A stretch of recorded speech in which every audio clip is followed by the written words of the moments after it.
चीन के आगे अमेरिका का सरेंडर, जिनपिंग को मिला बड़ा मौका। क्या दुनिया में शुरू होगी नई जंग? एक तरफ जिनपिंग को बताया महान, दूसरी तरफ चीन का गिफ्ट ट्रंप ने कूड़े में क्यों फेंका, खुली सच्चाई। ईरान की लड़ाई से तेल गैस पर आफत आई, नई लड़ाई शुरू हुई तो सेमीकंडक्टर का खड़ा होगा बड़ा संकट। अमेरिका और चीन की दुश्मनी कितनी गहरी है, इस बात का अंदाजा आप इस तस्वीर से लगा सकते हैं। जो ट्रंप जिनपिंग से हाथ मिलाते हैं, उनके साथ डिनर करते हैं, कई करार करते हैं।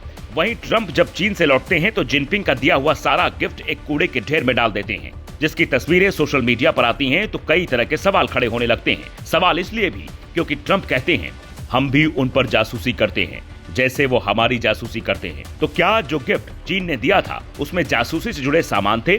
मीडिया रिपोर्ट्स दावा करती है कि चीन ने electronic device, ID card, bag, pin और गिफ्ट दिए थे, जिसे एयरफोर्स पर विमान के पास रखे कूड़े में अमेरिका के सुरक्षा कर्मियों ने डाल दिया। तब विमान ने उड़ान भरा, जो ये बता रहा है कि दुश्मन देश के दौरे में किस तरीके का खास ख्याल रखा जाता है। पर ट्रंप जैसे ही चीन से लौटकर अमेरिका पहुंचते हैं, उनकी भाषा बदल जाती है, जिसे सुनकर लोग ये पूछने लगते हैं कि क्या अमेरिकी राष्ट्रपति डोनाल्ड ट्रंप ने चीन के आगे झुकना स्वीकार कर लिया है? आखिर चीन यात्रा में उन्हें ऐसा क्या ट्रीटमेंट मिला कि वो अमेरिका छोड़ चीन की भाषा बोलने लगे? जिस ताइवान की रक्षा का संकल्प अब तक अमेरिका लेता रहा, उसी ताइवान के मुद्दे पर चीन से लौटते ही ट्रंप धृतराष्ट्र बन गए हैं। वो कहते हैं हमें किसी नई जंग की जरूरत नहीं है। 9500 मील दूर अमेरिका लड़ाई लड़ने नहीं जा सकता। हम ताइवान का समर्थन करते हैं, लेकिन उसे भी शांत रहना चाहिए। लेकिन ताइवान तो बरसों से शांत है। उग्र तो चीन होता है, कभी अपने लड़ाकू विमान भेजकर तो कभी घेराबंदी करके। तो क्या जिनपिंग को यह बड़ा मौका मिल गया है कि वो ताइवान को अपने क्षेत्र में मिला सकें?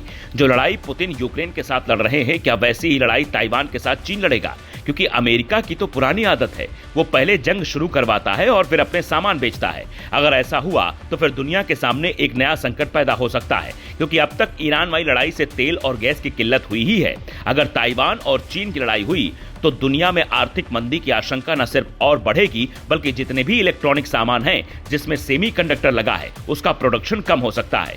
क्योंकि सेमीकंडक्टर का सबसे ज्यादा प्रोडक्शन इस वक्त ताइवान में ही होता है और एआई के इस दौर में वो उसकी ताकत भी है, जिस पर चीन हर हाल में कब्जा करना चाहता है। और ट्रंप के बयान के बाद उसे एक तरीके से हरी झंडी मिल गई है, ऐसा कई जानकार कहने लगे हैं। हालांकि ताइवान ट्रंप के इस बयान से खफा है, क्योंकि एक वक्त था जब अमेरिकी प्रतिनिधि सभा की तत्कालीन अध्यक्ष नैन्सी पेलोसी ने ताइवान का दौरा किया था, जिस पर चीन भड़क उठा था और उसने ताइवान के चारों तरफ सैन्य अभ्यास तेज कर दिए थे, जिसकी निंदा कमला हैरिस ने भी की थी।